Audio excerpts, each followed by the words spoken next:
Managor primary long live. BTR Sarkar hi. BTR Sarkar hi. BTR Sarkar hi. Bodo Bosmatari Murdabat. Bodo Bosmatari Murdabat. Bodoland रादाब आरो बड'सा रादाबखौ बरायनानै लाग्रोनाय जाहैबाय। जोंहा गोबाव समनिफ्राय बाहाय जोंनि दुमरिगुरि बिसिडिसियावहाय चेयारमेननि मोनसे केलेंकारि जानानै दंबाय थायोमोन। दा बे समावनो जोङो जोंनि लुगैनाय बायदि जेनेखि चेयारमेन जोङो मोननैबो प्राइमारिजों जेनेखि जों जा डिसिसन लानानै चेयारमेनखौ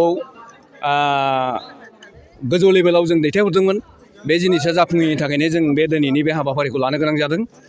जोङो 17/11/2021 जेनेखि आगुनि चेयारमेन रोंगौसा ब्रह्म बिथाङा नारि केलेंकारियाव जरित जानानैहाय माने गावनो गाव बिबानखौ एंगारनानै लादोंमोन।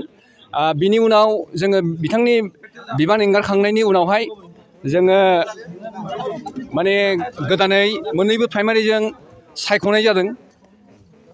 बे मोननैबो प्राइमारिजों सायख'नायावहाय जोङो गिबियावनो जेनेखि भाइस चेयारमेननि बिबानखौ दैदेनबोदोंमोन। दा बिथांखौ जोङो चेयारमेनाव आपग्रेसन खालामनानै आरो बिनि उनाव जोङो दुमरिगुरि प्राइमारिनि जायनाखि प्राइमारिनि प्रेसिडेन्ट बिथांखौहाय जोङो भाइस चेयारमेनाव दैथायहरनाय जादोंमोन। दा बेखौ जोङो प्राइमारियाव पास खालामनानै ब्लक लेभेलाव हरनाय जादों। ब्लक लेभेलनिफ्राय जोङो आरोबाव डिस्ट्रिक्टआव हरनाय जादों। डिस्ट्रिक्टनिफ्राय सेन्ट्रेल बे जिनिसखौहाय जोङो माने दैथायहरनाय जादोंमोन। दा सेन्ट्रेलनिफ्राय जोङो सेन्ट्रेलनि जायनाखि वार्किं प्रेसिडेन्ट मानगोनां रोंगोरा नार्जारि सारनिफ्राय बिथाङा जोंनो लिरनानै हरदोंमोन। दा बिथांनि लिरनाय मथे जोङो डिपुटि चिफ मानगोनां गबिन्द बसुमतारी सारनो जों हैनाय जादोंमोन। नाथाय जोंनि हैनायखौहाय डिपुटि चिफ सारा गनायाबालानो गोदानै नैबे 14 थारिखआवहाय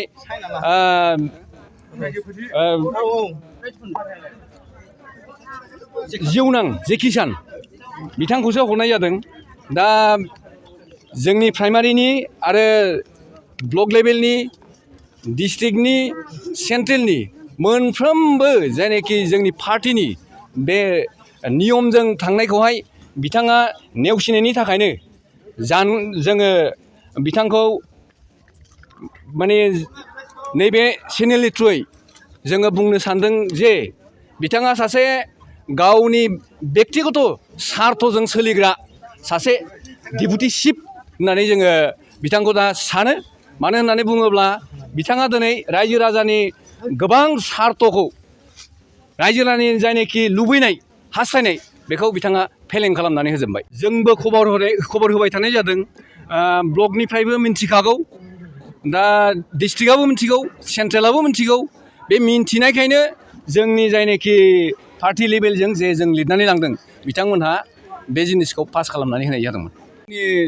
गोदान फुराना जों जायखौ सायख'दों बिथांजोंनो दंजोबो प्राइमारि सायख'नायजोंनो गोथोनि बाथ्रा गैया। खारन थियारि जोङो मोननैबो प्राइमारिया थियारि दं गासिबो मोनफ्रोमबो वमेन्सनि इउथनि गासिबो जोङो माने गावबागाव ভোটকোহাই ইস্তফা হোনাই যান। এই কাৰণত ল'ব লগা হৈছে আমাৰ মানে যিজন চেয়াৰমেন আছিলে প্ৰথমতে সি নিজে ইচ্ছাকৃতভাৱে ইস্তফা দিয়াৰ কাৰণত আমাৰ যিজন ভাইচ চেয়াৰমেন আছিলে সিক আপগ্ৰেডেশ্যন দিয়া হৈছে। প্ৰাইমাৰী ব্লক আৰু আমাৰ জনতা লেভেলৰ পৰা তাক আপগ্ৰেডেশ্যন দিয়া হৈছে। আপগ্ৰেডেশ্যন দিয়াৰ পিছতো এতিয়া আমাক এই চেয়াৰমেনক মানে বাতিল কৰি নতুনকৈ চেয়াৰমেন নিজে ইহঁতে চেণ্ট্ৰেলৰ পৰা নিজে চিলেকশ্যন কৰিলে আৰু কি। এইটো আমি কেতিয়াও মানি ল'ব নোৱাৰোঁ। কাৰণ আমাৰ বড়ো মুছলিম কোচ ৰাজবংশী যিবিলাক মানুহ আছে সকলো জনগোষ্ঠীৰ লগত মিলি আৰু খাপ খোৱাকৈ যিজনে কাম কৰি আছে এইজনকে আমাৰ প্ৰয়োজন আৰু এইজনকে বাহাল থাকিব লাগে। এইটো আমি BTR চৰকাৰক আপত্তি জনাইছোঁ। এইটোৱে বাহাল থাকিব লাগে আৰু যিটো নতুনকৈ দিছে এইটো কাটি দিব লাগে, এইটো আমাক নালাগে, কেতিয়াও নালাগে, হয়নে নহয়? লাগে আমাক শংকৰ ব্ৰহ্ম জিন্দাবাদ, আমাক তাকেই লাগে, আমাৰ নতুনকৈ নালাগে।